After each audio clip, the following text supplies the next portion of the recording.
karena Al-Quran tidaklah berhuruf dan juga tidak bersuara. Apakah mungkin sesuatu yang tidak berhuruf dan bersuara itu bisa diterima oleh Nabi Muhammad SAW? Ya, kita pun sebagai manusia biasa, Allah senantiasa mengajak kita berkomunikasi walaupun tanpa huruf dan tanpa suara. Seperti yang difirmankan oleh Allah Subhanahu wa taala dalam kitab surat Yunus ayat 57. Bismillahirrahmanirrahim. Ya ayyuhan nasu qad ja'atkum mau'izatun mir rabbikum wa shifaa'un lima fis sudur wa hudaw wa rahmatul lil mu'minin. Hei para manusia, Allah memanggil manusia, bukan hanya orang yang beriman. Semua manusia Allah ajak bicara. Telah datang kepadamu mau'izatun mir rabbikum, sebuah nasihat dari Allah Subhanahu wa taala, wasifaun, yang nasihat itu sebagai obat kehidupan kalian semua, lima fi sudur, sebagai obat semua manusia apa yang ada di dalam hati kita semua. Apabila kita rasakan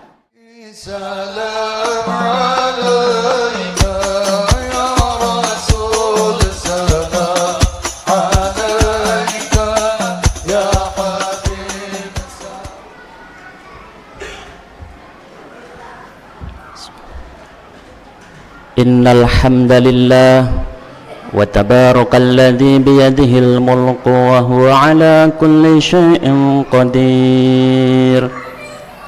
Ashhadu an la ilaha illallah wahdahu la syarika lah wa ashhadu anna sayyidana Muhammadan abduhu wa rasuluh. Allahumma salli wa sallim wa barik ala sayyidina Muhammad wa ala alihi wa sahabatihi ajma'in. Amma ba'd, faya ayyuhan nas ittaqullah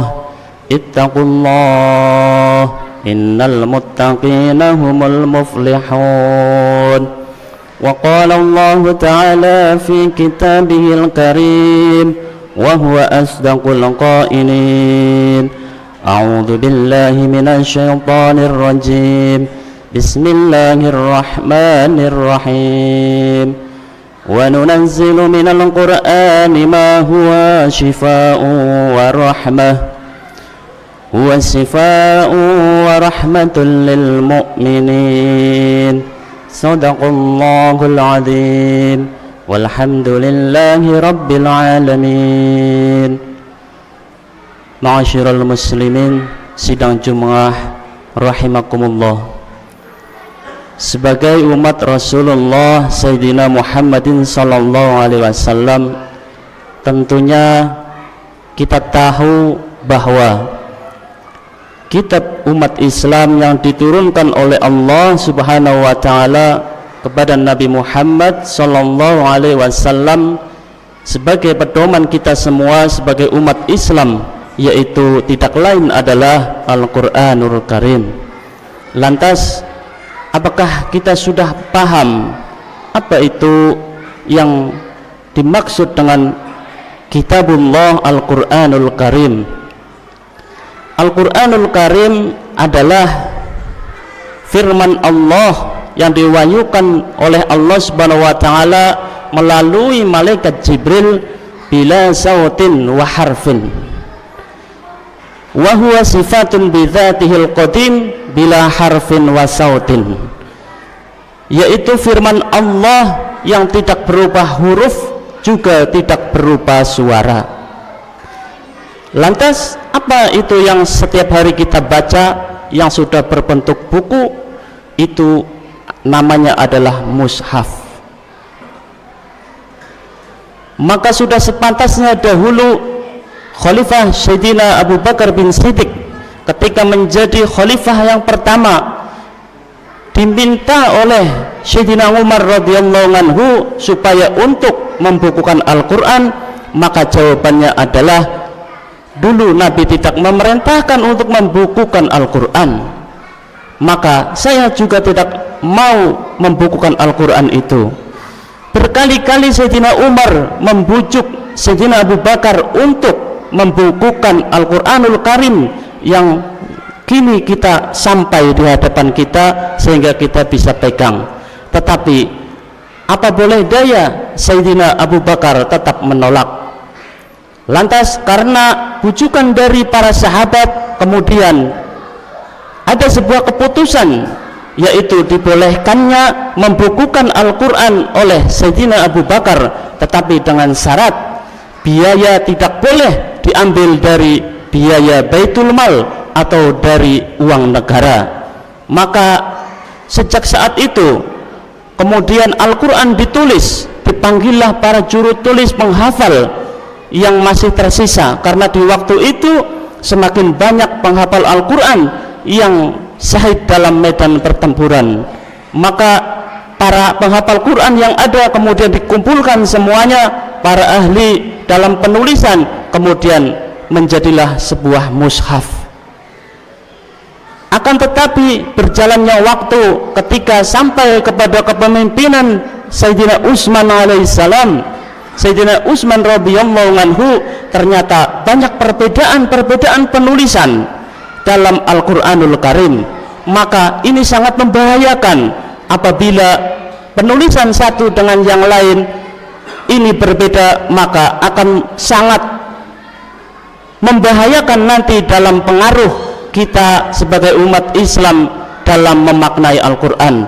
Maka dengan kebijakan Sayyidina Utsman radhiyallahu anhu, kemudian Al-Quran yang sudah terlanjur ditulis semua dibakar, semua dihapus, kemudian dijadikan satu pedoman Al-Quran, yaitu dengan tulisan Sayyidina Utsman sendiri yang kita sebut dengan Rasm Utsmani. Sehingga Al-Quran yang sampai kepada kita semua itu adalah berkah dari Sayyidina Utsman mengumpulkan dan menyatukan ros penulisan Al-Quranul Karim sampai sekarang ini. Dan itu bukanlah Al-Quran, tetapi itu adalah mushaf yang mengandung isi dari Al-Quranul Karim, karena Al-Quran tidaklah berhuruf dan juga tidak bersuara. Apakah mungkin sesuatu yang tidak berhuruf dan bersuara itu bisa diterima oleh Nabi Muhammad SAW? Ya, kita pun sebagai manusia biasa, Allah senantiasa mengajak kita berkomunikasi walaupun tanpa huruf dan tanpa suara. Seperti yang difirmankan oleh Allah Subhanahu wa taala dalam kitab surat Yunus ayat 57. Bismillahirrahmanirrahim. Ya ayyuhan nasu qad ja'atkum mau'izatun mir rabbikum wa shifaa'un lima fis sudur wa hudaw wa rahmatul lil mu'minin. Hei para manusia, Allah memanggil manusia, bukan hanya orang yang beriman. Semua manusia Allah ajak bicara. Telah datang kepadamu mau'izatun mir rabbikum, sebuah nasihat dari Allah Subhanahu wa taala. Wasifaun, yang nasihat itu sebagai obat kehidupan kalian semua, lima fi sudur, sebagai obat semua manusia apa yang ada di dalam hati kita semua. Apabila kita rasakan kita senantiasa diajak berbicara oleh Allah Subhanahu wa taala ketika kita malas beribadah, wahai, kalau begitu itu salah, tetapi tidak bentuk suara dan tidak bentuk rupa, maka kita kalau sadar kita akan tahu bahwa kita sedang dimau'idhah oleh Allah Subhanahu wa taala. Berbohong itu salah, nanti masuk neraka. Korupsi itu dosa besar, nanti kamu menanggung akibatnya. Membunuh apalagi, itu adalah dosa yang besar. Setiap manusia pasti diberi nasihat oleh Allah Subhanahu wa taala kalau kita menyadarinya. Yang paling aneh adalah kita semua tidak menyadari bahwa kita secara langsung dinasihati oleh Allah Subhanahu wa taala. Maka ini bisa menjadi jawaban sebuah takdir, yaitu semua kebaikan dan keburukan itu dari Allah Subhanahu wa taala. Berarti orang yang mengamalkan keburukan itu juga kehendak Allah. Orang yang bermaksiat itu kehendak Allah. Nanti mati di akhirat masuk neraka, itu juga kehendak Allah. Tetapi yang satunya selalu berbuat baik, beribadah, beramal soleh, nanti mati di surga, dia mendapatkan kebahagiaan. Lantas di mana keadilan Allah Subhanahu wa taala kalau begitu adanya? Sedangkan kita meyakini qada, takdir dan takdir itu adalah suatu keimanan kita yang wajib kita imani, suatu rukun iman yang kita imani. Maka ayat ini bisa menjadi jawaban, seperti dikuatkan oleh kitab Al-Hikam oleh Syekh Ibnu Athaillah dalam kitabnya. Beliau berkata, setiap manusia itu diberikan permilih dalam lubuk hatinya, sanubarinya yang paling dalam, apakah dia mau memilih berbuat kebaikan atau dia mau memilih berbuat keburukan. Apabila kita gabungkan dengan ayat ini, maka sudah pas bahwa semua manusia diberi mau'idhah oleh Allah Subhanahu wa taala. Ketika kita tidak mau sholat, sebenarnya Allah menasihati kita, wahai, kalau tidak sholat itu kamu berdosa. Coba kita rasakan, pasti ada nasihat yang tidak berbentuk suara dan tidak berbentuk huruf. Itu adalah nasihat Allah Subhanahu wa taala. Maka Allah adil di situ. Tidak mungkin Allah menjerumuskan hambanya kemudian berbuat kejahatan, kemudian yang akhirnya disiksa di dalam neraka. Tetapi itu karena dia tidak mematuhi apa yang dinasihatkan oleh Allah di dalam dirinya. Hadirin rahimakumullah. Kemudian Nabi Muhammad SAW bersabda terkait tentang Al-Quranul Karim ini, maka yang secara terjemahannya adalah barang siapa yang berpegangan teguh, berpegangan kuat kepada Al-Quranul Karim, maka sungguh 100% hidupnya akan mulia, hidupnya akan baik, dan hidupnya nanti mendapat balasan surga dari Allah di akhirat nanti. Tidak usah satu Al-Quran full kita sebagai makhluk, sebagai hamba Allah kita berpegangan, mungkin itu terlalu susah, kita memahaminya pun susah. Baik, sekarang kita ringkas, bagaimana kalau satu juz saja kita pegang sebagai pedoman hidup kita, maka insya Allah hidup kita akan mulia. Apabila menawar lagi, satu juz terlalu banyak, baiklah satu surat saja, baik itu surat yang panjang ataupun surat yang pendek, mari kita jadikan pedoman hidup kita, pasti kita akan bahagia. Masih menawar lagi, satu ayat saja Al-Quran kita pegang, satu ayat kita pegang sebagai pedoman hidup kita, maka dijamin 100% kita akan bahagia.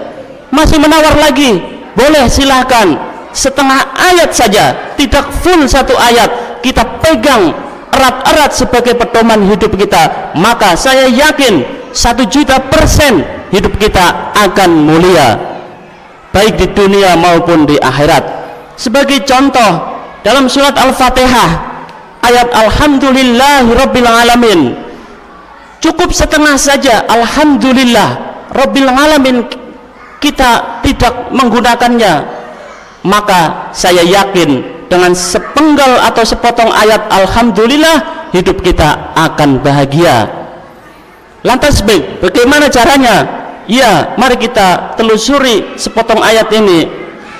Dalam lafaz ini Alhamdulillah menggunakan al, yaitu faedahnya adalah al-jinsi, yang artinya adalah semua, segala puji, segala hormat, segala kebaikan apapun itu adalah mutlak milik Allah Subhanahu wa taala. Segala kehormatan, segala pujian, segala sanjungan, semua itu milik Allah Subhanahu wa taala, bukan milik kita. Kalau kita meyakini ini, maka hidup kita akan bahagia, hidup kita akan murah, hidup kita akan sejahtera. Kita tidak akan dikejar-kejar oleh gengsi, kita tidak akan dikejar-kejar oleh kehidupan yang mewah di dunia ini. Karena apa? Kita tidak memiliki rasa ingin dipuji, rasa ingin disanjung, dan rasa ingin dihormati. Hadirin rahimakumullah, dalam hidup kita hampir semua manusia itu ingin dipuji, bahkan dalam beribadah pun ingin dipuji. Bayangkan ketika kita berjalan ke masjid, baju kita robek, pasti kita akan menggantinya. Karena apa? Takut dihina orang. Karena apa? Takut ditertawakan orang. Maka ketika kita takut dihina, takut tidak dihormati, itu kita sudah merebut pujian dari Allah Subhanahu wa taala, yang aslinya adalah segala puji itu milik Allah Subhanahu wa taala. Kita hidup apabila menyadari segala pujian milik Allah, maka hidup kita akan murah. Kita tidak akan membeli mobil yang harganya miliaran, kita tidak akan membeli rumah yang harganya miliaran, kita tidak akan membeli pakaian yang harganya jutaan, karena kita tidak memikirkan rasa hormat lagi. Yang penting bisa menutupi aurat, yang penting rumah bisa sebagai tempat tinggal, yang penting mobil bisa buat untuk kendaraan. Adapun yang menyusahkan kita adalah kita ingin dihormati orang, kita ingin dihargai orang. Dalam berkata pun kita tidak mau macam-macam berkata. Karena apa? Karena takut dihina, karena takut tidak dihormati. Maka sejak itulah kita merebut segala puji yang mestinya milik Allah Subhanahu wa taala, kita rebut menjadi milik kita. Maka hidup kita pasti tidak akan tenang, hidup kita juga tidak akan bahagia. Maka sejak sekarang marilah kita belajar bersama bahwa segala puji hanyalah milik Allah, tidak ada yang lain. Nanti apabila kita banyak ibadah, banyak membaca Al-Quran, banyak bersedekah, berhaji ke Baitullah dengan harta yang begitu banyak, ketika sampai akhirat, ketika dibuka catatan kita, maka malaikat mengatakan 0 nilai ibadah kamu. Maka kita akan menjawab sebagai penolakan, hei malaikat, setiap waktu saya sholat, bahkan saya setiap waktu menyantuni anak yatim, saya bersedekah, saya berhaji ke Baitullah, bahkan yang hadir ribuan untuk melepas kepergian saya, jamaah saya, murid-murid saya, bahkan pejabat semua hadir mendoakan. Masa catatannya kosong? Iya, kamu sudah lunas semuanya ketika di dunia.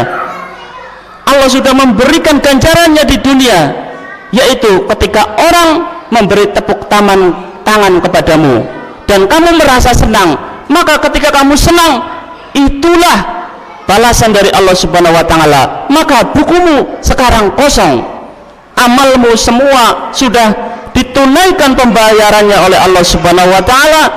Begitu langsung ketika kamu senang mendengar pujian Allah Subhanahu wa taala, mendengar pujian dari manusia.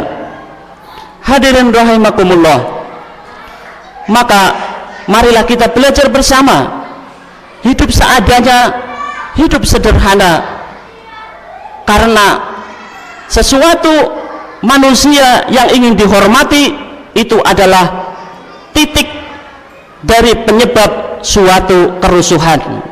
Tidak ada kerusuhan karena di situ pasti ada orang yang minta dihormati. Negara berperang karena satu negara dengan yang lain saling tidak menghormati. Manusia bertengkar karena yang satu ingin dihormati, yang satu juga gila hormat.